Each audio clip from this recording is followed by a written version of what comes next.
I'm Shanae Ogwumike. I'm Lisa Leslie, and we're very excited to tell you about our new podcast with Blue Wire, Front and Center. Lisa and I are breaking down what's going on in our lives, in the world, and keeping it 100. We're also learning from amazing guests as well, like Emmanuel Acho. People that show love to me, I forever got their back. Vivica A. Fox. If the foundation isn't right, then the rest of it's going to go wrong from there. And more. Subscribe to Front and Center today.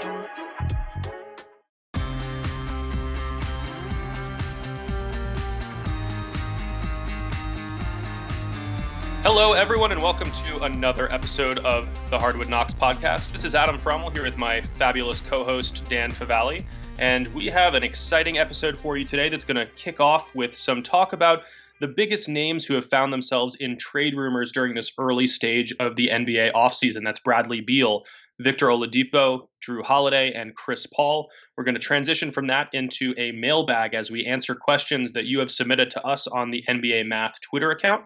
But before we get into all of that, a shout out to our sponsors, betonline.ag and Indeed. You'll be hearing from both of them later. And before we get going, we want to encourage you to rate, review, and subscribe to the podcast on whatever medium you use to listen, to download, to enjoy the content. Now, with that all out of the way, Dan, how's it going?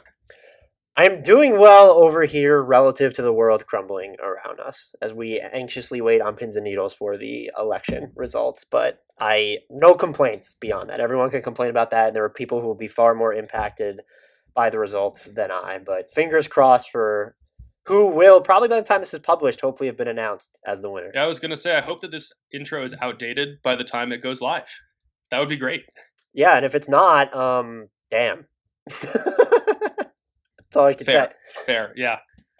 I've devoted way too much of my mental energy to just like analyzing which counties have ballots remaining and what the vote breakdown looks like, and it's like, I don't even want to use the word distracting, but it's, for me personally, it's been incredibly tough to focus. Like when we're supposed to be getting work done, and look, let's just call it straight up.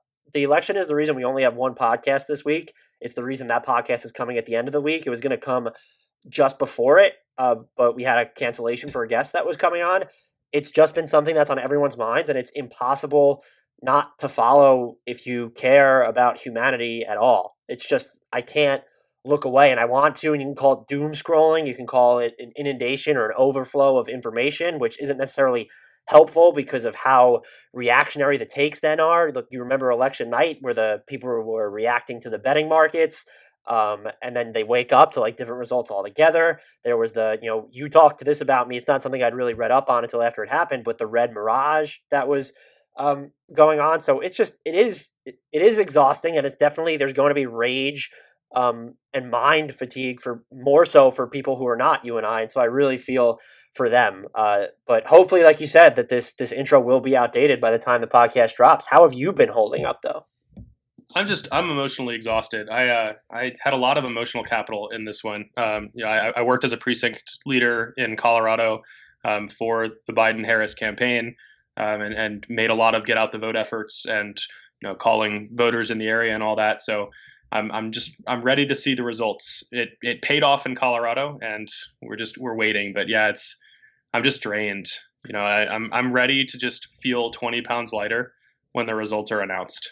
I'm with you. And the other thing that happens with all this is like when you have to do, for us specifically, where we're dealing with sports, I feel like I've enjoyed my time in sports so much because I understand how inessential I am. But there's nothing like the inessentiality you feel during a time like this where I just elected to not even try and schedule. We're trying to figure out what we're going to do with these team previews because the season is happening on December 22nd now. It just seems like. So we've been trying to figure out a content plan for that. But like, I can't even bring myself to reach out to people this week to try and schedule stuff. I'm like, we're just going to have to kick the can until next week. I just can't bring myself to like, I don't want to infringe upon what anyone else is feeling. And I just feel so, I don't even know what the word is. I'd feel embarrassed or stupid to drop into like direct messages or, contact someone and be like, hey, you want to come on and talk about hoops? Right. Yeah. I mean, with the NBA Math account, which I run the Twitter account for the most part, we've been releasing the Crystal basketball results team by team, and I hope everyone has been enjoying those. But it didn't feel right to release any of those on Wednesday morning. So, we kicked it one day down the road, and even releasing it Thursday morning just felt a little weird, just like clogging up people's timelines with these these grades for basketball players when it seems like such a large portion of our followers, of Twitter users in general, are so invested in piecing together the minutia of this election week. Yeah, look, and I run the Blue Wire Pod's Twitter account and 2 of their Instagrams, and I haven't really been the past couple of days. Like, I've been just more selective about Wednesday. I didn't really post at all. Like, the day after the election is when it felt like that was when the information was being digested hardest. I've been more selective there, where with Instagram, like, it's not as real time. It's like, if you can, like, I feel like the content's more acceptable there.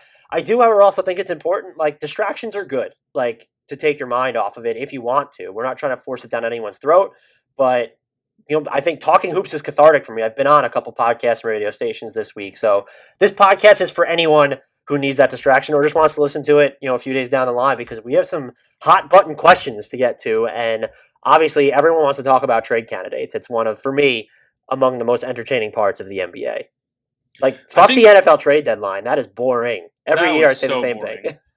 That was so boring. And we knew it was going to be that way going in. And shame on the NFL for having the trade deadline on election day. That was just a horrible move and just vintage NFL. Like, I wouldn't have expected anything else, but I was disappointed nonetheless. But anyway, NBA trade stuff. I want to kick that off by asking you, we mentioned the 4 names: Bradley Beal, Victor Oladipo, Jrue Holiday, and Chris Paul. Of those 4, can you rank them in order of most likely to least likely to be moved during this offseason? Yeah. So I would say I'll go from least likely to likely. Beal is the least likely because I think the Wizards kind of owe it to themselves to see like what John Wall looks like next to Bradley Beal, because if John Wall is any semblance of John Wall, the Wizards could actually be really good pretty quickly. And unless they're going to get like this huge Godfather offer, which I don't know why that offer still wouldn't be there at the trade deadline unless that team goes out and trades for one of the other guys, I'd say he's least likely. I feel like Victor Oladipo would be second least likely, just because he's 2 seasons removed from that All-NBA campaign. Hasn't really looked right since his ruptured quad, and he was also trying to play through that injury at first. He's on an expiring contract, so that should increase Indiana's urgency to move him. But they could also sign him to an extension, and maybe he looks at like the landscape and realizes if there isn't a ton of trade interest in him where teams aren't going to give up the world, does it make it more likely that he signs for a palatable number with the team? Either way, I think you give it like the start of the season to see if he looks anything close to himself, because you have structured that roster very much around him and like the Domantas Sabonis. Like, you paid Malcolm Brogdon, you paid Miles Turner, you paid Sabonis, you paid Jeremy Lamb. TJ Warren's going to be paid. This isn't necessarily a roster that can just afford to pivot into a rebuild, and I don't know how much you're going to get for him on the trade market anyway. I certainly don't think the offers get appreciably worse as time goes on, because any team that gets him on some level has to view him as a rental unless they know that he's going to be his All-NBA self. The next 2 are tough. I think Jrue Holiday is number 2 for me, just because there's a chance that the Pelicans might want to be really good, even if that's not what David Griffin said. Like, and that was just bizarre. So Sharania reports that the Pelicans are entertaining offers for Holiday, and then David Griffin comes out and essentially confirms it. You just don't see that, particularly. Well, he said that they're listening to offers, but not that they're shopping. You never see that, right? Either. Like, that's not. I know, but I think the semantics are important there. Like, where it is just, it's a little bit different, the optics of listening to offers versus calling teams and making offers yourself. Right. And he has that player option for $27+ million after next season, where it's like, is that a situation where he would opt in or opt out and then look for a longer term deal? If he's still with the Pelicans, you could do, the opt in and extend. That might be a possibility. But because they have, like, that extra year is right there where maybe a team could talk themselves into thinking they have 2 years of him, the Pelicans might be throwing this out there to see if they can get that Godfather offer for him. And so if they don't get it, they look at their roster now and, like, it could still have a chance to be pretty good. They're about to pay Brandon Ingram anyway. I understand why they might not want to pay everyone at once. Lonzo Ball is extension eligible. Josh Hart's extension eligible. Jrue Holiday is going to be on a new deal in the next year or 2. So that does get messy, but they're sort of in a better position. Not even a better position, but they're in a position to be patient. Whereas in Oklahoma City, where I put Chris Paul at number 1, even though he has that 2 years and $85.6 million left on his contract, that's tough to swallow. But Oklahoma City is the one team that is clearly going in the opposite direction of their stars timeline. And so that's why I would think he'd be the most likely to be moved. I'm curious whether you have any qualms about that ranking. No, I mean, I feel like I was on the verge of straining a neck muscle with how much I was nodding in agreement with everything that you were saying there. Yeah, I totally agree with the order. I would have, like, if I'm rating these out of 10, where 10 is they're definitely going to be moved, 1 is they're definitely staying in place, and 5 is like a 50-50 chance. I think Beal's like a 1. Like, there's no way that the Wizards are going to move him because they're not going to get the requisite value back in return, and they have to see what he can do alongside John Wall at this point, because there's not going to be a successful rebuild with Wall on the roster unless this core works. So that's just not happening, I don't think. I get why he's still in the news, because he's probably the most coveted name of all of them, if there is any possibility of him being moved, but I can't see it happening. Oladipo, I think I would give like a 4 out of 10, where I don't think that the return will be sufficient, given the fact that whoever trades for him will have to sign him to an extension with only 1 season of seeing what level he's going to play at. You know, you mentioned the All NBA campaign 2 years ago. That kind of feels like an aberration at this point in his career, as we've talked about on previous episodes, where the sample of sub-star play is larger than the sample of star caliber play at this point, and it also came before that injury that has so clearly had a big impact on him. I think there's a possibility he could be moved, but Indiana would have to just be desperate and accept a lesser return. Holiday, I would put that at like a 6 out of 10. And the uncertainty there for me is just the packages that we've seen and heard about so far. Like, do they really want to move him if like Karis LeVert is the best player they're going to get in return, or like something equivalent there? It feels like the Pelicans could decide to move Holiday for either rebuilding pieces, for other current contenders, or players who could make them a current contender. But at the same time, like, even if he doesn't really fit the timeline because he's 30 years old of the younger players on the roster, like, this team is ready to compete for a playoff berth in the Western Conference right now, with Zion Williamson and Brandon Ingram and Lonzo Ball and Josh Hart and all the other talents they have on the roster. So that could really go either way. And then Chris Paul is probably like a 10 out of 10. You know, between the social media farewell after they were eliminated from the playoffs and just the direction that they're clearly going and parting ways mutually with Billy Donovan, it just feels like there's absolutely no chance he's going to finish or even start the season in Oklahoma City. And it's kind of funny to say that, because he's objectively probably the toughest contract to move just because of all that money. But I also think that could make the asking price lower, where if you can get cap relief, some immediate, and then most of it coming next year, and what would be the final year of Paul's contract. It doesn't even feel like Oklahoma City wants anything back. It's just like, let's get a draft pick, maybe a young player, and you can have him because we just don't want to pay the contract. Yeah, I go back and forth because he just made second team All-NBA, so it feels like they would want something. But it's also hard to pinpoint a team that would give up something. The one team that I think should be willing to go whatever constitutes an all-in for Chris Paul, and I'm not saying that's multiple firsts and Dante DiVincenzo, but one, it would be Milwaukee for me. And Zach Lowe reported that there hasn't been traction on a deal between Milwaukee and Oklahoma City, and then The Athletic reported earlier into the offseason that the Bucks were not interested in a Chris Paul trade, namely because of the financial ramifications, and that's just inexcusable. It's going to play real well with Giannis, isn't it? Right. I don't know how well it'll play. Some people think he's going to sign the Supermax, and if he does, you have him under lock and key for another 6 years in total. He could request a trade later on, but that might sort of diminish the urgency with which they can react to this year. I think you can argue that maybe Jrue Holiday is a better fit just because he's younger. If you want to make Bradley Beal would obviously be a better fit as well. They just don't have the asset firepower to go after them. Maybe Oladipo is more gettable for that, but then you're dealing with his that could backfire big right. time. And if he's not as good, but then two, you have to pay him anyway. And no, he's not going to get Chris Paul money, but you are dealing with, what do we pay him over the next 3 to 5 years then? But maybe that's a better problem to have, because for Paul, you're ostensibly saying, like, we're going to get the next 2 years of Chris Paul and that's it. So I could understand why Oladipo might be a little bit more attractive, but you need the asking price to be just right in that scenario. And so this is just me saying the Bucks need to be hyper aggressive in going after another shot creator. And I think Chris Paul. I don't love the Oladipo fit in Milwaukee. I don't know if you feel differently, but like I don't view him as a great off-ball weapon who's going to help space the court. Like, he's been a mediocre three-point shooter at best. He's best with the ball in his hands. Like, he would add a lot of defensive ability and secondary playmaking ability, but you ultimately want the ball in Giannis's hands. Right, and I think there's more he could do off the ball with the way Milwaukee plays, whereas in Indiana, it seems like there's always two non-shooters on the court. Still, he might be the funkiest fit because you run into similar issues with Jrue Holiday. I think he's done more cutting and is going to be better in that capacity. Bradley Beal and Chris Paul are like the most seamless fits, and because you don't have the asset equity to go after Beal, assuming he's even gettable, that's why Chris Paul is so attractive. And if I'm not saying they need to wind up with one of these four players, but if CP3 is gettable for, if you don't have to give up George Hill, Brook Lopez, Middleton, or Giannis, like get the deal done. Like if it's just really the salary filler route, get the deal done would be where I stand.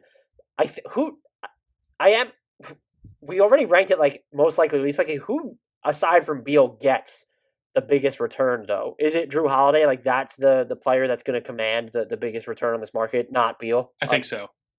Yeah, aside from Beal, I think it has to be Holiday just because he's still in the back end of his prime, but in the prime nonetheless. He is such a seamless fit and such a highly respected competitor throughout the league. You know what you're going to get. You know that you're going to get a great locker room leader who is capable of contributing on both ends of the floor in numerous different roles. There isn't that level of uncertainty. And I kind of feel like Mike Conley was really bad news for Chris Paul's trade value, just because teams are going to be looking at just how quickly aging point guards can fall off that cliff. And even if he's coming off an all NBA season, he's 35. He's got a lot of wear and tear from his many, many years in the NBA playing at a high level. And no matter how well he played this last season and really revitalized his reputation as an elite point guard, that drop-off really could come at any point in time, especially for a smaller point guard.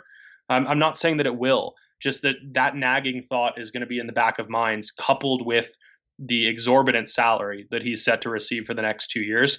I don't see him or Oladipo, given the injury concerns and the inevitability of needing a new contract, reaching even close to what Holiday would get. I'm pretty much with you there. Look, the fact that he made second team All-NBA, you could look at it in a vacuum, but I don't know who would be the most desperate team that, and I think we know it, would be the Knicks. Feel like they would be the team that would give up the most insofar as they want Chris Paul, which there's really no read on whether they do or not. But even their most, you're not getting, I mean, this would be franchise malpractice, but if you gave up Mitchell Robinson or RJ Barrett in that deal, like that would be franchise malpractice. So you're not getting one of them. And what is that like? Are the Mavericks first round picks like aren't a ton? So I tend to lean towards Holiday as well. Even though sports had a break, your business didn't. You have to keep moving, and that makes hiring more important than ever. Indeed is here to help. Indeed.com is the #1 job site in the world because Indeed gets you the best people fast. Unlike other sites, Indeed gives you full control and payment flexibility over your hiring. You only pay for what you need, you can pause your account at any time, and there are no long-term contracts. Plus, Indeed provides powerful tools to make your search that much easier, like sponsored jobs, which are shown to be 3.5 times more likely to result in a hire. With 73% of online job seekers visiting Indeed each month, Indeed is going to get you the important hire you need, just like they have for over 3 million businesses. Right now, Indeed is offering our listeners a free $75 credit to boost your job post, which means more quality candidates will see it fast. Try Indeed out with a free $75 credit at Indeed.com/BlueWire. This is their best offer available anywhere. Go right now to Indeed.com/BlueWire. Terms and conditions apply. Offer valid through December 31st. Kind of with that said, this will shock you, but I have some holiday deals I was going to throw at you for the who's No way. Yeah. Do you like fake trades? I love fake trades. Are you sure? No, I'm actually not sure. Okay, I just wanted to make sure. And I feel like we've definitely talked CP3 deals on here too much, which is why we're not going through them. Beal, we've discussed tangentially, I think including on the last podcast, but like it's just, I can't bring myself to like really come up with a ton knowing that I don't think he's going to be moved. Like my heart's just not in those is basically where I'm at. So I'll start off here. We'll go just alphabetically. I'm not going through all 30 teams, but Atlanta, your Atlanta Hawks.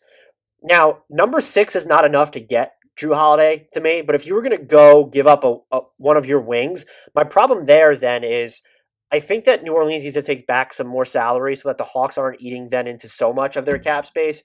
So my proposal would be number 6, Kevin Huerter and Dwayne Dedmon who has 1 year left on his deal. The final one's not guaranteed, for Jrue Holiday? Do you need more? Who says no to that? I think the Pelicans barely say no. I was going to suggest the number 6 pick, DeAndre Hunter and Dwayne Dedmon for the salary filler. I think that's just slightly more appealing given the malleability of DeAndre Hunter coming off an up and down rookie season. But that seems pretty fair for both sides. And if I'm the Hawks, I'm doing that in a heartbeat, because Holiday, like if you're drawing up a player to share a backcourt with Trae Young, it looks like Holiday. Right. A guy who's comfortable playing off the ball. He's played off the ball alongside Lonzo Ball. I guess pun intended maybe there. Wow. You know that he's a great defender. You know that he can create when Trae Young is off the floor, which has been Atlanta's biggest issue. They just haven't had that backup point guard capable of even keeping the offense afloat without Trae's offensive ability. So yeah, and we don't think it's Evan Turner. It could be. I refuse to rule that out just because I was once upon a time so high on Evan Turner, who is probably one of my biggest draft evaluations misses of all time. I compared him to Dwayne Wade coming out of Ohio State before he broke his back. Oh, wow. Yeah, it didn't. That hasn't aged well. I'll admit to that. There's still time for him to go back to the Celtics and maybe make that age a little bit better. So stand tough, stand tall, okay. Stand strong. I'll try. It's like how you're still picking the Nuggets to win this last year's title. Yeah, they're still my title pick for 2020. Yeah. I'm just curious how interested New Orleans would be in DeAndre Hunter, considering they already traded him. Like in Atlanta. Well, traded him. Right.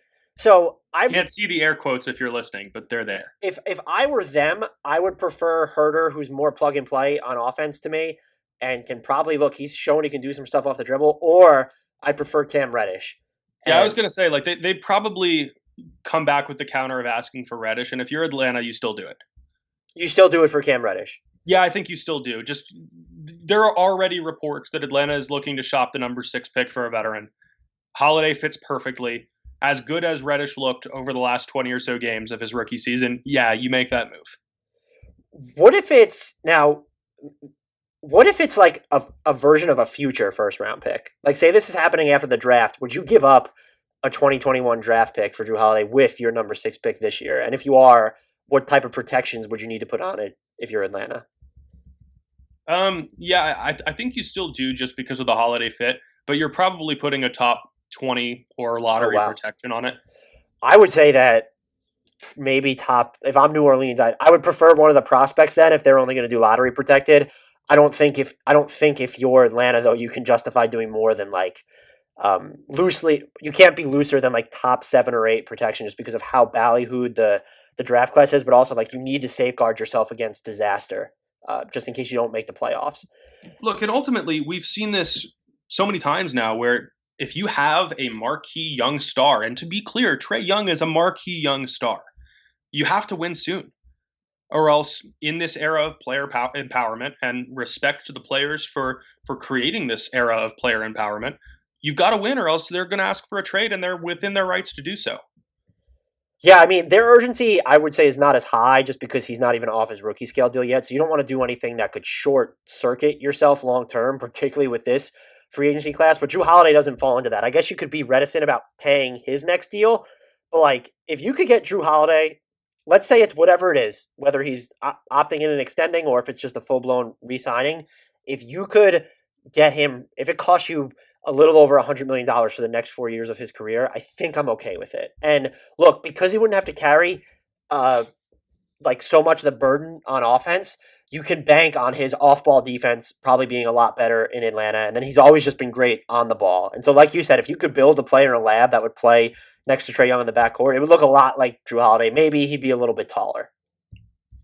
Yeah, I mean, I think we've talked about how Atlanta is kind of trying to follow that Warriors East model and create their Splash Brothers backcourt with Trae Young and Kevin Huerter. I think I would rather have someone like Jrue Holiday over someone like Klay Thompson alongside him just because of that secondary creation. Yeah, for sure. I mean, if you had that secondary creator already, then maybe a Klay Thompson just having more gives you more positionality on defense, and maybe not even. We've seen Jrue Holiday defend Kevin Durant before. So the next team I have here, though, is the Brooklyn Nets. They, again, I feel like maybe this is being talked about enough now. They have a lot of trade assets that are palatable In this scenario, though, I don't know how palatable they are because Jared Allen doesn't make sense when you have Jackson Hayes and even Zion Williamson. Like, that's just not a great fit next to Zion. Karis LeVert, all right, let me ask you this question first. Would you give up Karis LeVert in a Jrue Holiday trade? And LeVert is on a deal. He's younger. He's on 3 years, $52.5 million. I would, just because of the fit. LeVert in some ways is more of a luxury than a necessity. Just because you already have Kyrie Irving and Kevin Durant who can create all of the shots from all over the court at any time. And LeVert has shown flashes of being a good three-point shooter. It's not his strong suit. He definitely prefers to create off the dribble, to take some long mid-range shots to attack the basket. He's shown signs of becoming a better facilitator, but you're essentially hoping that he can morph into a player who plays a whole lot like Jrue Holiday. And we already know what Holiday can do. I think that Holiday is a far more seamless fit alongside two stars who have fairly similar, albeit far superior, skill sets to that of LeVert. I'm with you. I think I would give him up in a trade for Jrue Holiday in a vacuum. It lowers what I'm giving up, though, to finish the rest of that deal. But for New Orleans, I question his fit next to a Brandon Ingram and Zion Williamson because for the past 2 seasons, he shot better on off the dribble threes than catch and shoot threes. And I do think he's talented enough to get better. But now you're adding that level of combustibility where Jrue Holiday is better off the ball. Yes, LeVert's cheap enough, but how great is the fit with, I would say, your 2 most important building blocks moving forward? And then you throw Lonzo Ball into that equation. And so I'm almost wondering if, here would be my LeVert deal if I'm Brooklyn. So I'll throw this out there. It'd be LeVert, number 19, and Taurean Prince. Does that get it done for you? No, I don't think so. I think you need Dinwiddie included. I wouldn't give up both Dinwiddie and LeVert for Jrue Holiday. With him approaching free agency, if I was Brooklyn, I couldn't do it. I would do... Now, if you could do, I actually think Dinwiddie's a better fit for New Orleans. Granted, he's older, but I still think like he's gonna, he mirrors the secondary creation you're gonna get from LeVert anyway, and there's a chance that he might be cheaper than him moving forward. He has a player option for $12.3 million in the summer of 2021. If you're trying to load up like on assets here, I'd be curious if New Orleans would do Dinwiddie, Kurucs, Taurean Prince, number 19, and then like a distant Nets first-round pick. Like, let's say if the Nets were willing to throw their 2022 or 2023 pick into play unprotected, would you do that? Or maybe it's even, let's cut out this year's first. Like, let's say New Orleans doesn't want it. If it's Dinwiddie, Prince, Kurucs, the Nets' 2021 pick, unprotected, and then 2023 pick, let's say top 5 protection. Is that a deal that interests you if you're New Orleans? I'm still on the fence about it. I have trouble just because, as you mentioned, LeVert isn't an ideal fit with the Pelicans. I'm not sure that Dinwiddie is either because of his age. And Jared Allen isn't super ideal either because, I'm a huge believer in Jackson Hayes, I think, as you know. I'm not sure that without 2 of the 3, it gets done. What, 2 of the 3 being Allen being one of the third? Allen, Dinwiddie, and LeVert. The problem is that I would give Allen up in either with LeVert or Dinwiddie, but I just don't see his value to New Orleans. So now you're getting to a point, can you send him to a third team that would then send like a first-round pick or another prospect? That's kind of what I wonder here is I feel like just given the talent overlap between these 2 franchises and how they could value their own players differently, it feels like this is a 3-team situation if Holiday is to end up in Brooklyn. I'm not sure I see a realistic way to bridge the gap between just the 2 sides. Okay, so I'll throw this out there. This actually just came to me. Dinwiddie, number 19, and Brooklyn's 2021 first, unprotected, and Miles Bridges to New Orleans, Jared Allen to Charlotte, and there might need to be another salary in there to make it, and Kurucs to New Orleans could go there too. Do you need another first-round pick if you're New Orleans as part of that deal? I'm so good with this deal. I love that. Bridges feels like a great fit next to Zion and Brandon Ingram, just kind of filling in all the cracks. And I would love to see Jared Allen just explode in Charlotte. So we've landed, and look, they have Cody Zeller there, but he'll be on an expiring deal, and Allen definitely has the higher ceiling as a defender, and he did shoot threes for like a second in Brooklyn. So that final deal was Jared Allen to Charlotte, Jrue Holiday to Brooklyn, Taurean Prince, Spencer Dinwiddie, Kurucs, number 19, a 2021 first, and Miles Bridges to New Orleans. I don't even know if you need Kurucs as part of that deal at that point. I think because you're not getting LeVert, maybe, and Taurean Prince is a net negative on his contract. He's good salary matching, but 2 years and basically $25.3 million is not great value for Taurean Prince. Do you want to call Michael Jordan, or should I? You could try it. I'd be curious. Charlotte definitely does, straight up. I don't know if the money works where I need to look at Allen's salary here. Oh, it does work. Would you do Allen for Miles Bridges straight up if you're Charlotte? I think so. I think I would too. Yeah, I mean, he fits so perfectly with what that team likes to do on defense and just the glaring need for a center. I mean, we're going to talk about what they want to do with their number 3 pick during the mailbag portion of this episode. And, you're hoping that whoever they draft there turns into Jared Allen. That's a fair point. I mean, some people think James Wiseman is going to be really good. First of all, I won't give any hot takes on draft prospects anymore. Ever since I said Kawhi Leonard was going to be a bust, I'm out on that. I don't know. I don't have a feel for anything in this draft. There are I'll zero in on guys that'll probably fall outside the top 5 I think are going to be really good, but that's also a coward's thing to do just because it's so combustible near the top this year. The next team I wanted to get to, and I think we'll probably start blowing through these quicker. Does Dallas have the assets to get Jrue Holiday? No.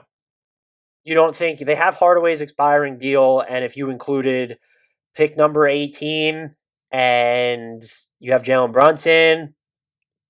No. Okay, fair enough. I was just curious. They might be a sneaky team for Oladipo then. They don't want to screw over their cap space. That would be far more realistic. But as you mentioned, we're talking about their best realistic trade assets because they're not trading Kristaps or Doncic. Right, and then you're looking Tim at Hardaway Jr.'s expiring deal, the number 18 pick in a weak lackluster draft, Jalen Brunson. I like Jalen Brunson, and what they could do is throw in a Maxi Kleba or a Seth Curry, but then it almost feels like those two are great fits for New Orleans, by the way, but then it almost feels like how much better is Dallas after that? So, but I do think that they could get closer than you're giving them credit for if Kleba and Curry are on the table, but that might rest on, does New Orleans want to stay good while trading Holiday? We don't really know. Right. That might be a package maybe that gets you Oladipo. I don't know that I'd give up. Would you give up both? Would you give up 2 of Curry, Kleba, and Hardaway for Oladipo? Yeah, I think so. It's a good risk to take given where Dallas is at right now. I think I'm with you. It's just both of their contracts, and particularly Curry's, is just so nice. But yeah, so Denver, I think, is the team that's most popular with Jrue Holiday. And the question everyone's asking, would you give up Michael Porter Jr. for Jrue Holiday? In a heartbeat. I'm actually shocked that you said that. Look, Michael Porter Jr. has shown so much offensive flammability. His 6'10" frame, his shooting ability, his feel for the offensive game, they're all remarkably advanced, as we saw during the bubble experience and in a couple of postseason games where he can legitimately take over a game on offense for a little bit. He also doesn't even seem to understand that playing defense is necessary. He's not a good playmaker. And ultimately, this is a team that should want to be winning right exactly now. With Jamal Murray on the roster, with Nikola Jokic running the show for so much of the half-court experience. Porter is more of a luxury item than a necessity, a phrase that I've already used once. But, his skills are not necessarily exactly what's needed for this Denver team. It's great to have. It's fantastic when your third best player on a good night is going to be able to win a postseason contest for you, but you don't need him. You need someone like Holiday if you really want to open up that championship window. Denver has struggled to play quality perimeter defense, even when Gary Harris and Will Barton are healthy, and Holiday helps fix that. He helps give you another way of attacking while keeping everyone else involved, which is something that Porter has struggled with because he does not look to pass. This isn't a knock against Porter's talent. It's just a fit thing. So if you have to give up him and Gary Harris or Will Barton, you do it. I'd be curious if that deal can get done then without Gary Harris, if you're giving up Porter, who Gary Harris has been, I don't want to say a disaster on offense, so let's use the word seesawy, inconsistent, however you want to spin it. I wouldn't be against giving up Michael Porter Jr. if I'm Denver. What I'd be curious, though, is if you can do that, is there a way to expand the deal so that Denver's getting a little more out of it since they are taking a risk with Holiday coming close to free agency and just being older? And so, let's use this framework. Let's say it's Bol Bol, number 22, Michael Porter Jr. and Harris, and that gets you to the Holiday money, I believe, depending on the timing of the trade. Would New Orleans, like in that scenario, are you willing to give them number 13? Are you willing to wipe off number 22? Or if I'm Denver, something I'm interested in, are you willing to give them swap rights on LA's like 2023 first? Or even they have LA's 2021 pick, protected 8-30. It's really an unprotected pick in 2022, the way that it's structured. Now, if I'm Denver, I do that. I want to be clear. If you can get... Yeah, you do that if you're Denver. I don't know about New Orleans just because I'm not entirely sure that Porter is the best fit in New Orleans either. Defensively, with Brandon Ingram there. I actually think because he's played so well off the ball, he's a much better fit than a LeVert. So putting him next to Lonzo Ball, Zion, and Ingram offensively feels like you could hum. The defense is where I'd get concerned because if you're going to put a lot of pressure on Ingram and Zion there. Right. And so I think I'd be more apt to being like, okay, Denver can keep Bobo or number 22. We're not giving you a Lakers pick in that scenario, let alone our own pick this year. Although, actually, I don't know. I might not care too much about giving up the number 13 pick in this draft. I think if I'm Denver, though, I'm trying to get Josh Hart back in that deal also. Maybe that's I don't know what else you have to give up, though. Like, if I'm New Orleans, I might balk at Josh Hart. To me, would be more valuable than this year's number 13 pick, this year's number 22 pick. So I would just counter being like, you know what, you can keep Bo Ball or the number 22, and we're going to keep Josh Hart.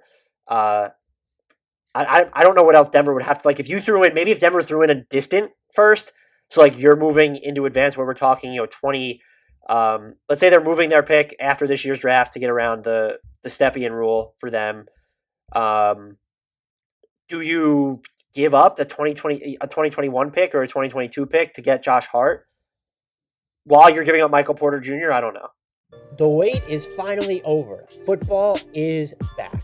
You might not be at a game this year, but you can still be in on the action at BetOnline. BetOnline is going the extra mile to make sure you can get in on every possible chance to win this season. From game spreads and totals to team, player, and coaching props, BetOnline gives you more options to wager on than anywhere else. You can get in on their season opening bonuses today and start off wagering on wins, division odds, and championship futures all day, every day. Head to BetOnline today and take advantage of all the great sign-up bonuses. Don't forget to use promo code BLUEWIRE, all one word, at betonline.ag. That's Blue Wire, all one word. BetOnline, your online sportsbook experts. Can I also just say that I don't like the Stepien rule, and I think we should get rid of it? I'm going to say it was essentially put in place to protect franchises, right? Because Stepien with the Wizards traded away every first-round pick he had ad infinitum, and it didn't work out, and the franchise tanked. Okay, so like teams already tank intentionally. I would rather them have all of the assets they can to trade, especially knowing that the NBA does best when trade rumors are all over the place.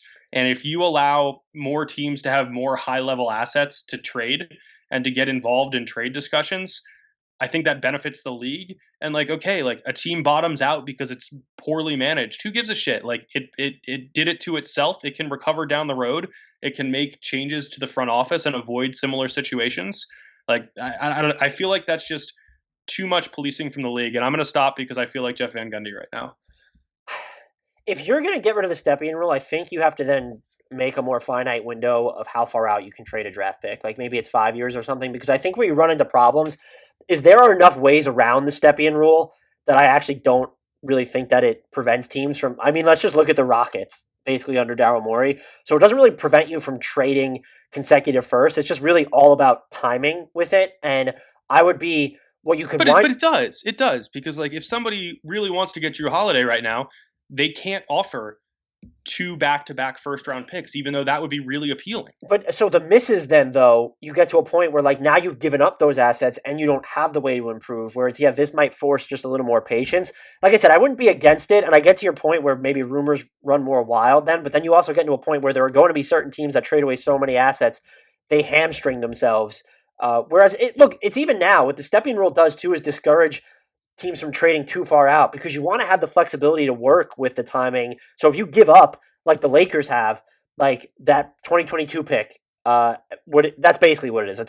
Whether it's 2021, but it could spill over to 2022, and now you've traded 2024 or 2025 as well.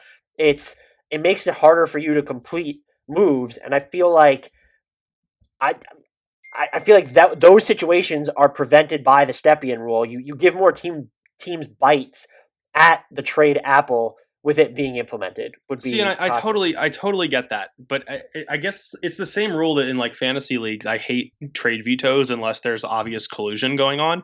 Like if an owner or a general manager is comfortable taking that risk and it doesn't work, like that's on them. I don't know that putting those restrictions in place is really that beneficial. It prevents teams from shooting themselves in the foot. But like, shouldn't they be allowed to sometimes?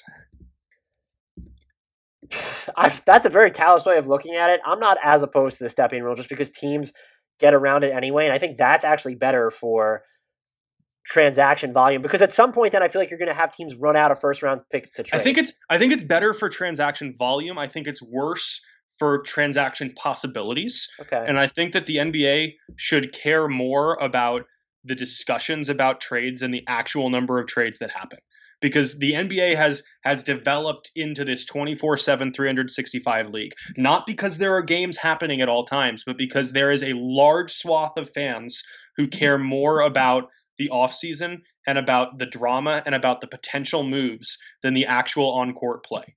And they're not right or wrong. There are different ways to watch and to follow every sport. But I think that you promote that and you build upon that and you attract a whole new group of devoted, passionate fans if you continue to increase the possibilities of movement. It's an interesting discussion that I did not expect to have on this podcast, but that would be, if people are listening, Paul, let us know if you think the Stepien rule is outdated or pointless, and agree with Adam here. So in the interest of us being able to get to the mailbag, I'll blow through just a couple of the frameworks. I won't go into the actual deals I've written down. Now, teams that I think will be interested but won't have the firepower, Lakers and Clippers. I just can't see a path to them getting a deal. The Clippers, to me, could maybe get closer because Patrick Beverley, Lou Williams, Landry Shamet, a first-round pick in 2035 or like whatever. I don't even know if they can legally trade a first-round pick right now. I feel like they could probably get closer than the Lakers. They should be able to. And they can't legally trade a first-round pick right now. They've traded a first round. Imagine the possibilities if they could. They could trade conversations that we could have. They could trade. No, okay, that's a good conversation. They could trade 2027. That's it. If there's no Stepien rule.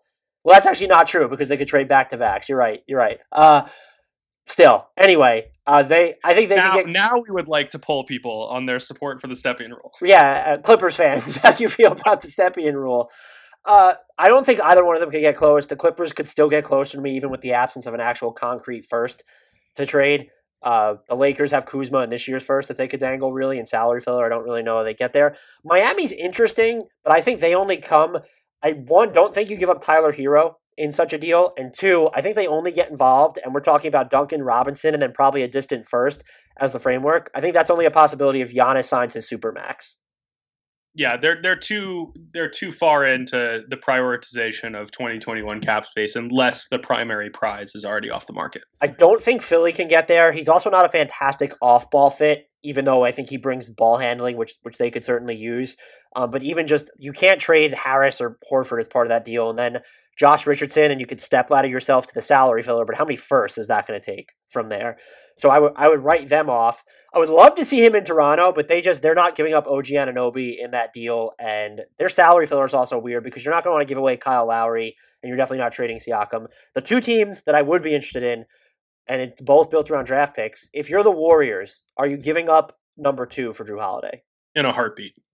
Now, the problem is that he doesn't fall into the trade exception, so now you're in this scenario where you have to give up Andrew Wiggins because it's not going to be Draymond Green or Klay Thompson. Sorry, did you mean to say you have to give up Andrew Wiggins or you get to give up Andrew Wiggins? Yeah, right. So now the Pelicans have to take on Andrew Wiggins. We go. And I think the deal that's been floated around is, would both these sides do it? Let's say it's Looney, Wiggins, number 2, and then next year's Minnesota pick for Redick and Holiday. I didn't run the numbers on this. You might need another salary in there if you're Golden State, but that would be the framework.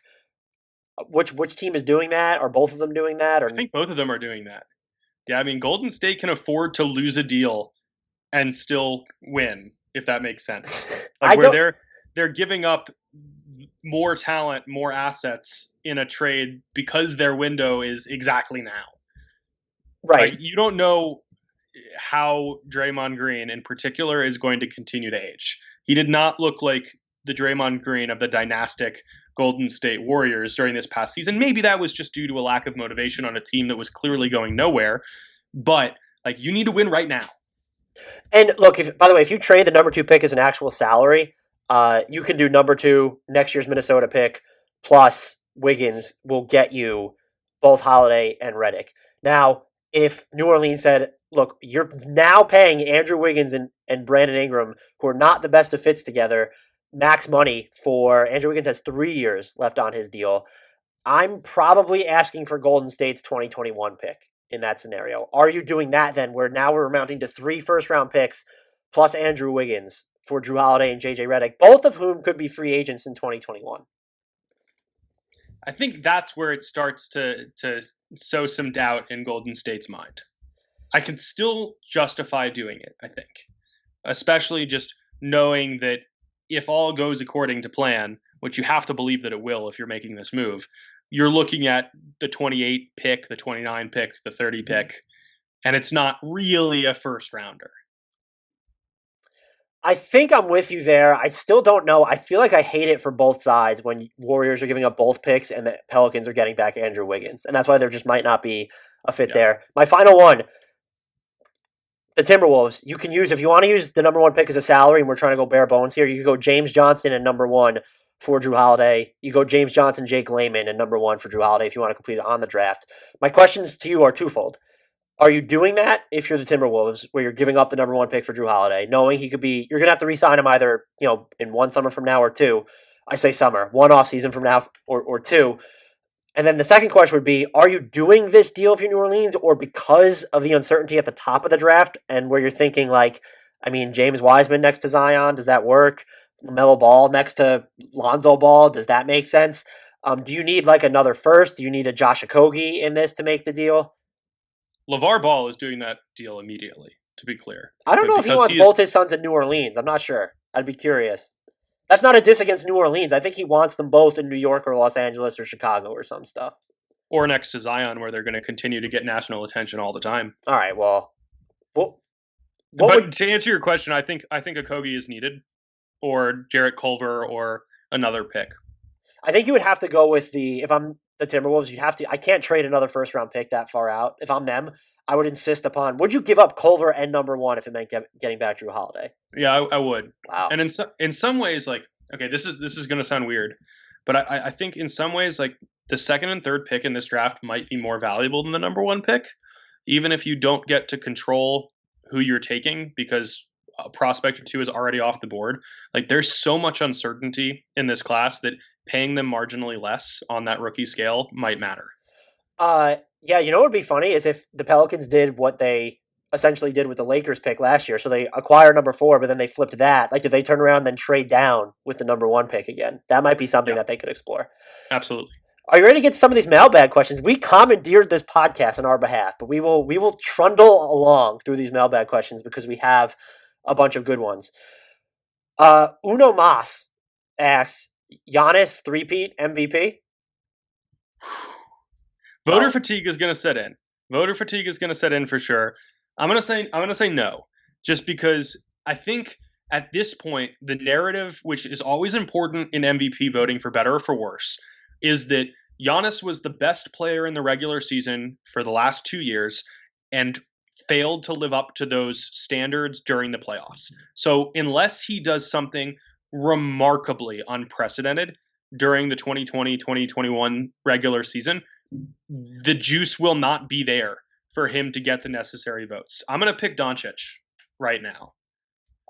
We have to make picks right now. I will say Giannis won't win, and it's for all the reasons you said. It's not even just voter fatigue. I think because of the Bucks' problematic playoff runs that he's going to get dinged for that, which I actually don't think is unfair. If I had to pick an MVP right now, I almost felt like this might be the upcoming year where LeBron gets sort of that.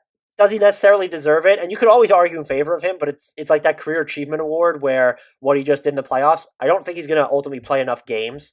I was going to say it's going to be real hard to win that MVP when he sits out for the first month. I think so. Right now, the names I would zero in on are and I'm trying to figure out who's going to play enough games to do it. I'm leaning towards Stephen Curry, James Harden, or Doncic would be my early top three. I have Jokic in there too. Clearly, I'm all over the place. Anthony Davis. Trae Young. No, definitely not. Ntilikina. But I think we're in agreement that, Frank Ntilikina is going to win MVP. It's just a matter of how many. Anthony Bellino asks, what are my Pistons going to do to get back into the top 4 of the East? Can I hijack this one? I mean, are you going to say they're not? I'm going to say that hopefully they're not trying to get back in the top 4 of the East next season. Okay, fair. Their quickest path to get back into the top 4 of the East is to enter a rebuild and then get there gradually. Because I don't know that they have a move in them where they can make an... Like, if you could get Bradley Beal, I don't even know if he gets you to the top 4 of the East because you're now tethered to the health of Blake Griffin. Because Bradley Beal, we've seen, does not give you a playoff berth on his own. And if you're getting him, you've traded away this year's pick. You've traded away Sekou. You've probably traded away Luke Kennard as well. So I do think, and Lazarus Jackson mentioned this to me on the Pistons look ahead, that they're actually rebuilding. And so I think they're far more likely to steer into a bottom 3 finish in the East next season than they are to try to re-enter the playoff picture. Yeah, I mean, the best thing that they can do, for lack of a better term, is trust the process. Like, this is a roster that is completely devoid of hope with the current pieces. You know, they need to move Blake Griffin if they can. They need to move Derrick Rose if they can. They should try to re-sign Christian Wood, even if the price rises pretty high based on what we saw at the tail end of this last season.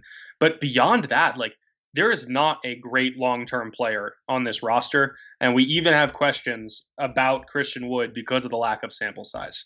So you need to be bad, like really bad, before you get good here. And if you want to doom yourself to the mediocrity treadmill, then the answer to the question is check back in a decade. Now, if they did nothing this offseason, let's say they re-sign Christian Wood, they don't trade Blake Griffin, they don't trade Derrick Rose, and they're using their cap space not on Fred VanVleet, but on just 1-year deals. If everything hits, you're keeping Luke Kennard, there's a chance that they could sneak into the final playoff spot in the East. Right, you're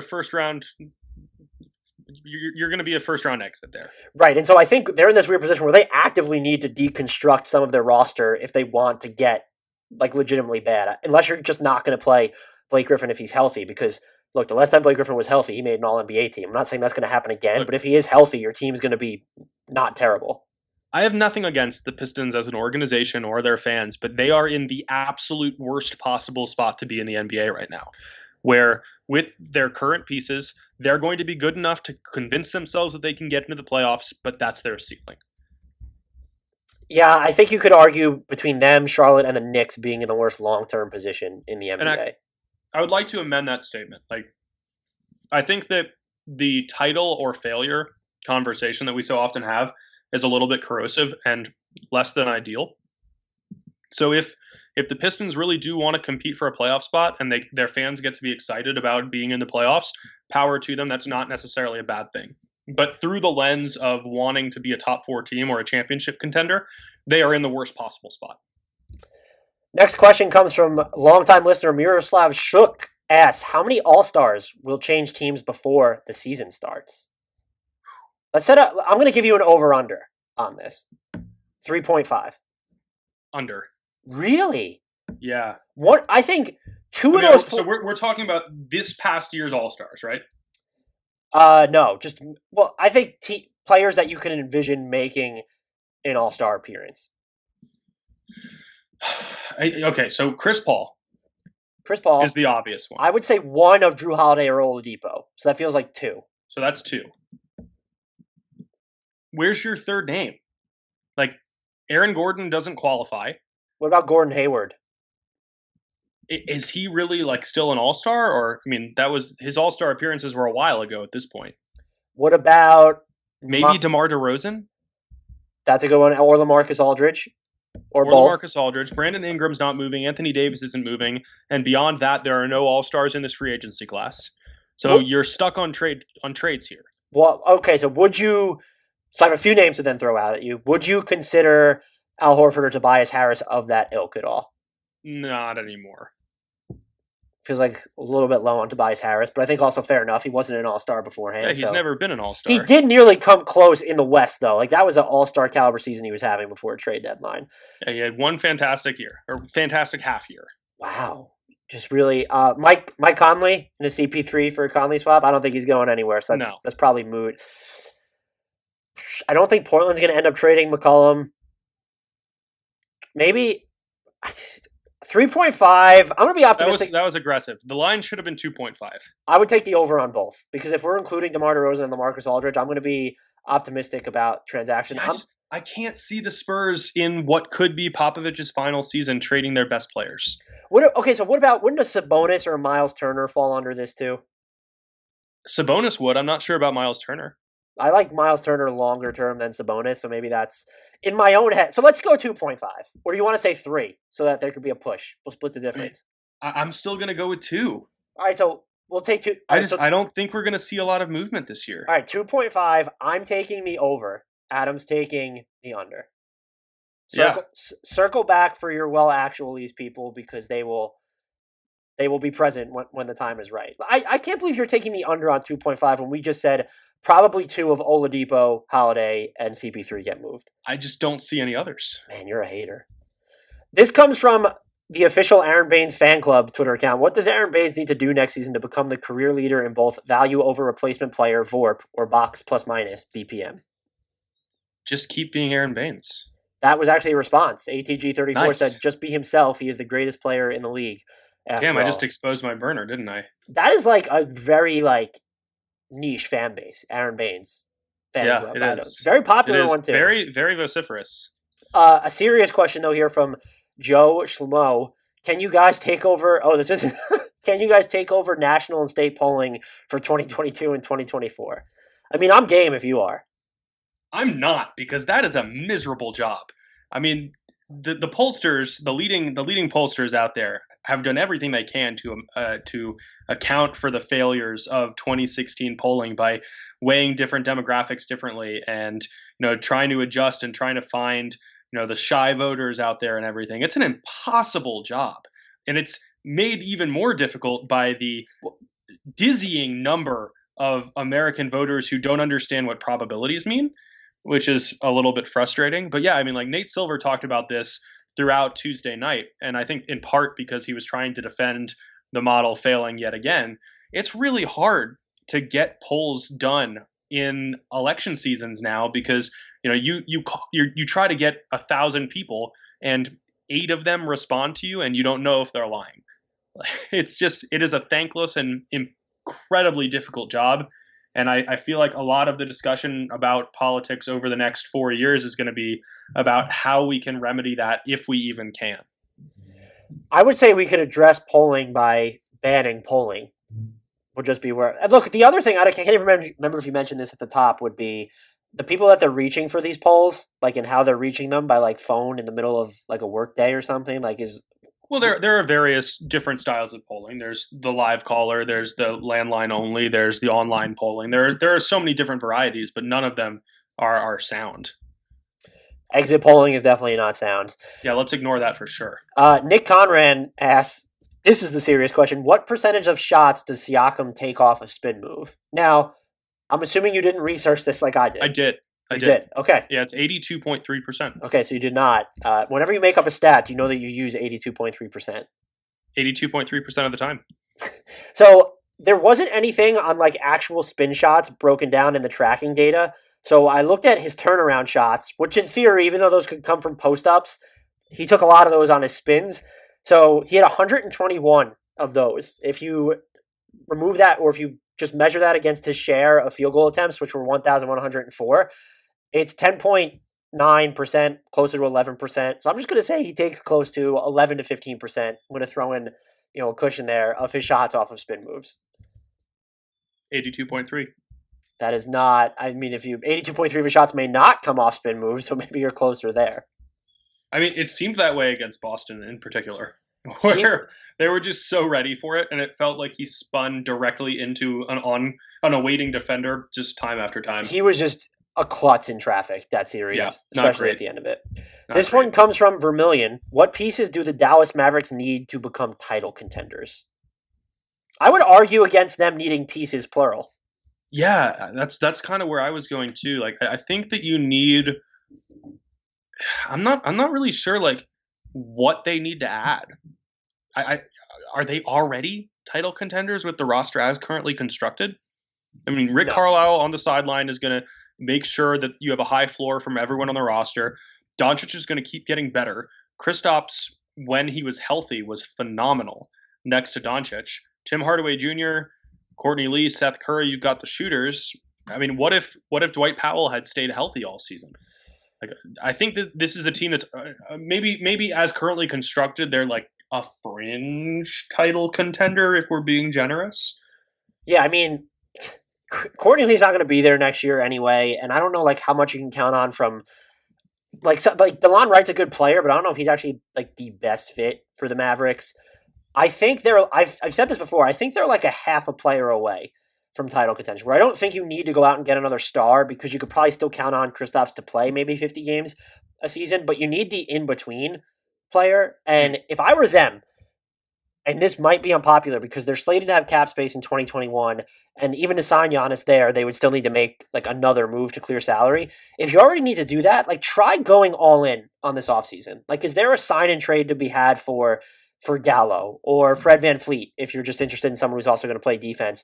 If you can get that extra shot creator this summer, I think you do vault up into that title contender discussion, or at least incredibly close to it. I don't think, maybe the best way to frame it then though is like, I don't think they need an actual all-star, but they do need someone who they just need more shot creation in general. It would help if he's someone who could get stops, but I think the more important thing is like you kind of need that player who can soften the blow of how much time it feels like Kristaps Porzingis is going to miss throughout his career. Which it does seem inevitable that he'll continue to miss time. And then look, if I like how you put it, that they're like a half piece away. And if you're worried about cap space in 2021, if Giannis wants to go to Dallas, they will find a way to make it happen. I don't think a sign and trade with Fred VanVleet, and I'm not saying Toronto would entertain it. If they're getting a first round pick and Jalen Brunson back, I don't know, maybe if they don't want to pay VanVleet. But if it's Gallo, you think OKC would certainly be open to that, and that's assuming maybe he signs for the mid-level anyway. Who knows? You can find a way to move other salary if you need to. Like if Giannis wants to come to Dallas, Giannis will go to Dallas, whether you have near max space, actual max space, no space at all. It'll happen. If they're pursuing him and he doesn't sign, then Mark Cuban will just say that they had other priorities. Moving right along. The Dwight Howard throwback reference. You like that one? Darren Williams, didn't he say that for him too, or no? I don't remember if he said it for D. Will. I think all the players they've been most heavily linked to that they missed out on, it's probably good for their long-term vitals that they missed out on signing them. Yeah. Like DeAndre the first time, maybe that's the one that you regret, but like Dwight, Darren Williams, I'm trying to think. They were never really like heavily linked to LeBron or Jimmy Butler or Kawhi. Just food for thought. Yeah, I'm trying to think back. Yeah, I mean the Dwight Howard is the big one.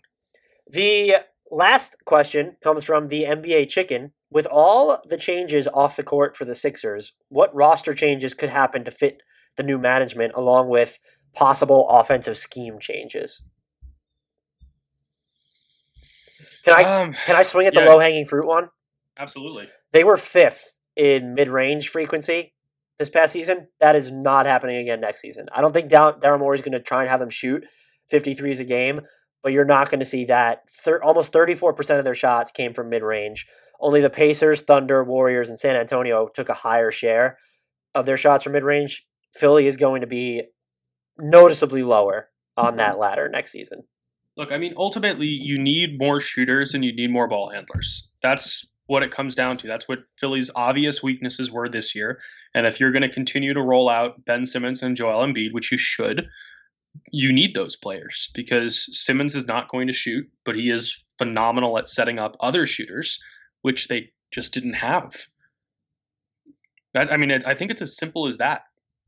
We talked about on the Daryl Morey episode how he has this reputation as a guy who, an analytics devotee who wants to take all shots at the rim and from 3-point range. And while that might be his preference, he also caters to the desires and style of his star players while trying to acquire more star players.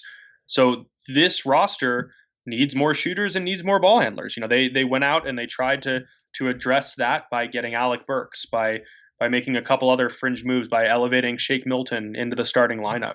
Just get better versions of those guys. And the problem is, though, they only have the mini MLE, and maybe that goes further than it would in normal seasons, but you might need to use that to keep Burks, who I'd argue is probably essential to this roster now. Yeah.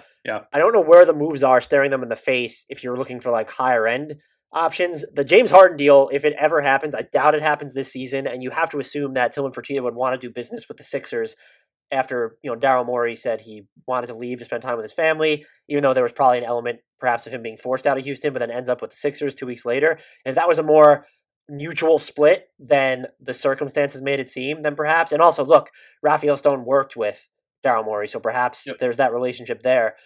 But like, I think their best path, if you're looking again for like a higher end solution, can you latch on to like any of these deals as a third team where maybe like there's outgoing pieces involved that don't make sense for like one of the two primary teams? Let's use the Nets and the Pelicans, for example. Like maybe Dinwiddie doesn't make that much sense for the Pelicans long term.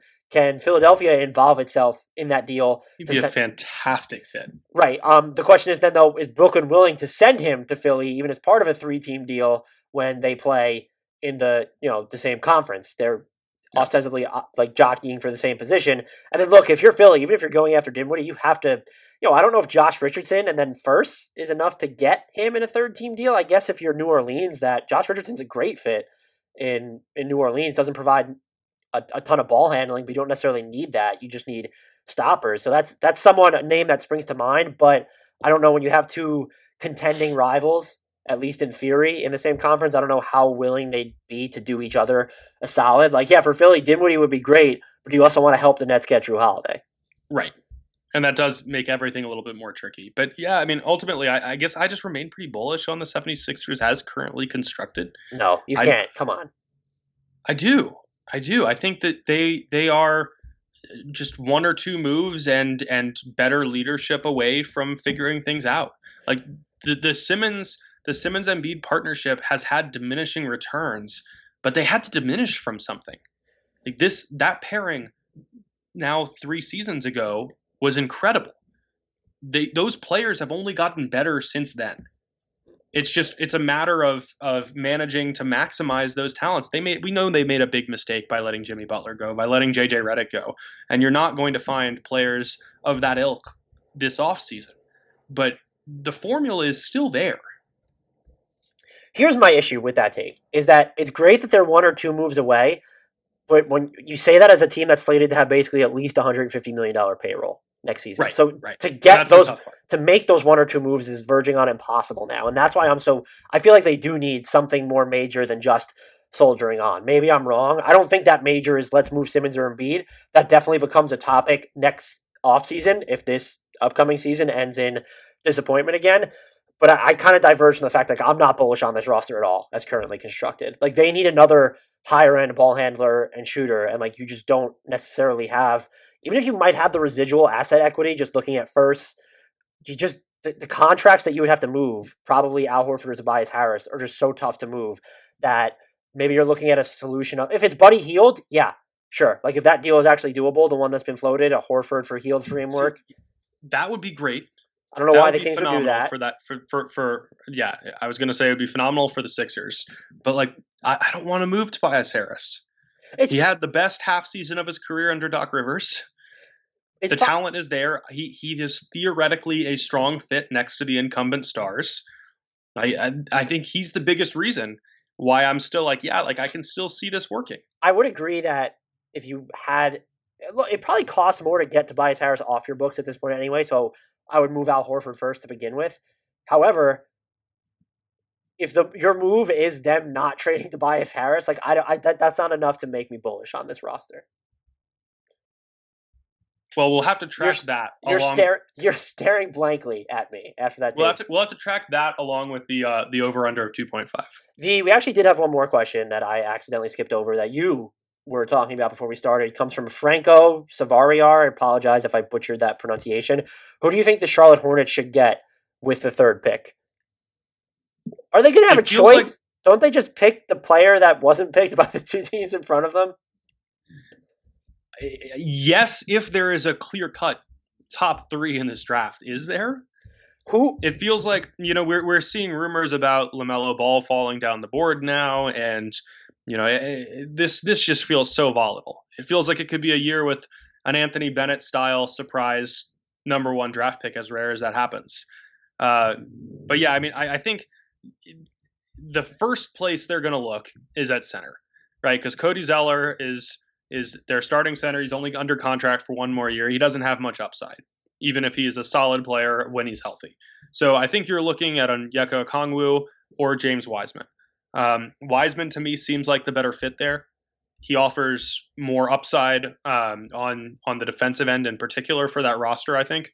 But I can't see them taking like a LaMelo Ball if he falls, because why would you want him there next to Devontae Graham and Terry Rozier? That doesn't seem to make sense. Similarly, you don't want an Anthony Edwards where the primary talent is scoring and we don't even know if he's going to be an efficient scorer. I personally don't think he will be. So it feels like it has to be a big man or a reach on like a 3-and-D guy like a Devin Vassell or something. But it's just there don't seem to be that many great options if Charlotte stays at number 3, which is by no means a lock.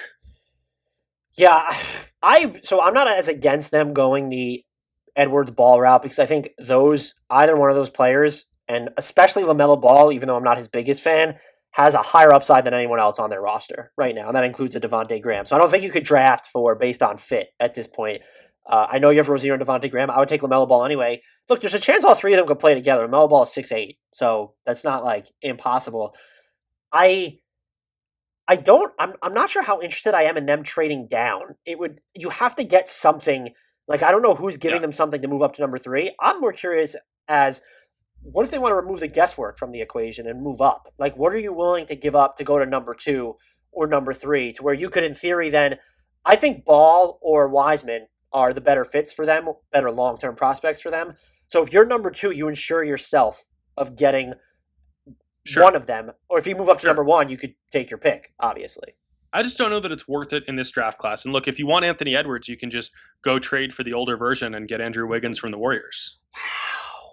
We'll revisit that take too. I'm not really sure how to feel about that. Here's a trade You are sure how to feel about that one, because I've said it 1,000 times to you on the side over the last year. Right, but I don't... It pains me. It pains me as a Georgia alum. I'm here for so desperately wants to have a Georgia Bulldog better than Kentavious Caldwell-Pope in the NBA. That's third best player on a championship team, Kentavious Caldwell-Pope, to you, Adam. Just FYI. That's fair.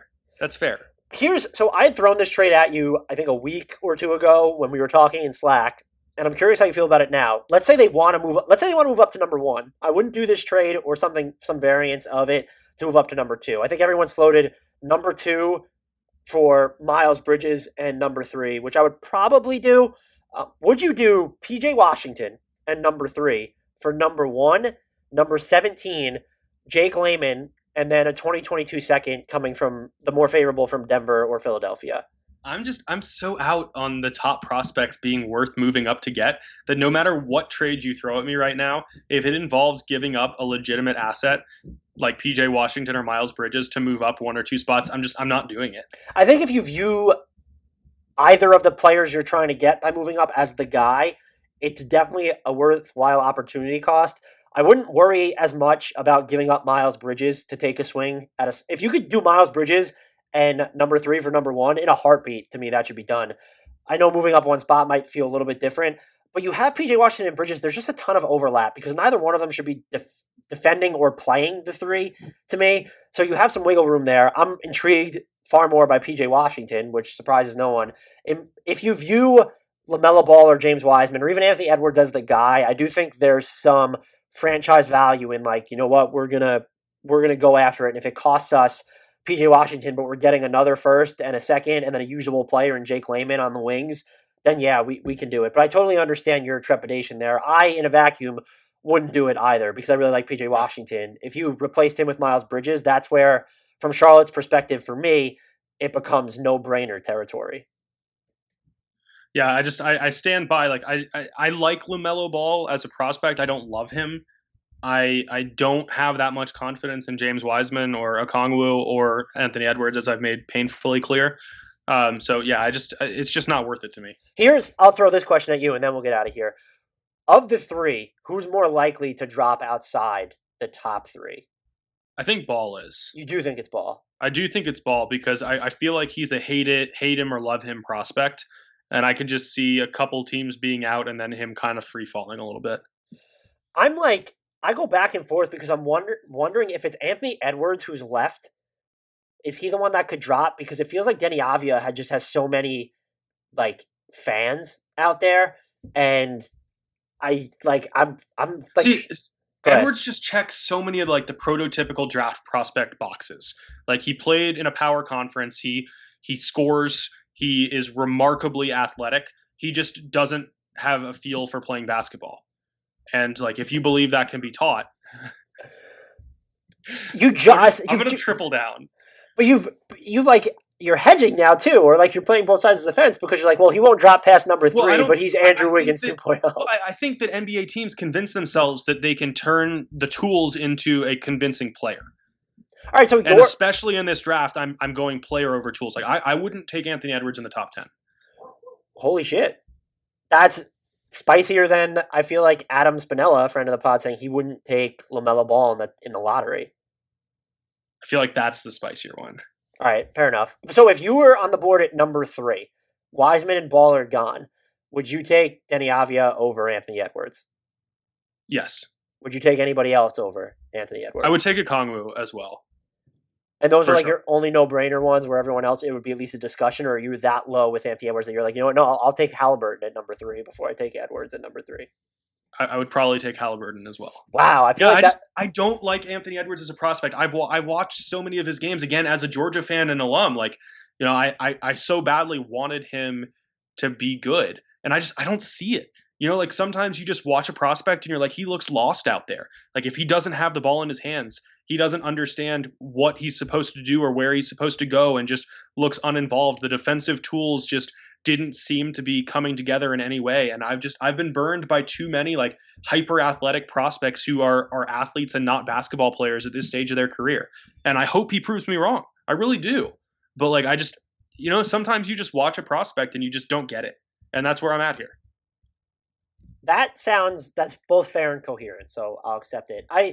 The actual last thing I'll say, do you know who I've become obsessed with one or two players every draft? It was Nickeil Alexander-Walker last year. I think it was Shai Gilgeous-Alexander the year before that. Frank Ntilikina is still my siren song. This year, I haven't talked about it much. I mentioned it a few times. It was Patrick Williams, and he was projected to go outside the lottery, and now I'm seeing him in like the top 10 of every he's rocketed up the boards. Yeah, and I'm curious to see where he goes because when I was talking to Spins about this, I said I viewed him as, this is coming from someone who has done minimal draft prep.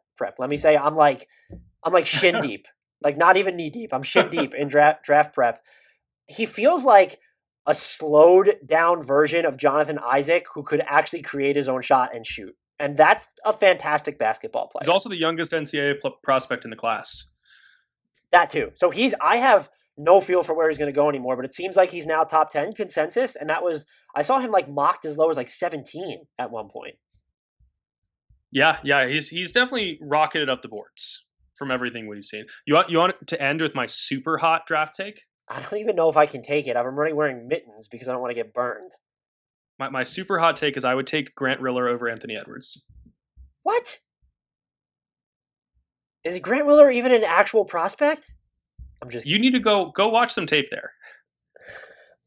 So I can't. This is I'm not even going to justify it. I'm just throwing it out there. We can talk more about it in another episode. But would you take are you taking the more complimentary players where like a Devin Vassell or Sadiq Bey, two players I'm also obsessed with from this draft, where they're like, I don't know what the upside is there, but yes. You would take them over Anthony Edwards. So in this specific class, yes. So you're just I'm valuing floor over ceiling here because I just have so many concerns. Okay. Yeah. I think when it's framed that way, that's fine. I've not heard anyone. And I love Grant Riller. Where is he even mocked right now? I feel like that's the first time I'm even hearing his name. Not even in the first round in a lot of mocks. Well, then I have to, again, shin deep in draft prep. I don't know who Grant Riller is, so I'm going to look at that name, apparently. Guys, thank you for listening if you've made it to the end. We did not anticipate giving you a 75-minute podcast, so of course we gave you a 75 to 80-minute podcast. Please, pretty please, remember to subscribe and download all our episodes, and whether or not you use iTunes, head over there, search Hardwood Knocks, throw us a 5-star rating. write a review. Constructive criticism is also welcome. We will read it all, but 5-star rating is super important. Until next time, we leave you with the shout out to the one, the only, the number 37 ranked player on Adam's 2020 draft big board, Anthony Edwards.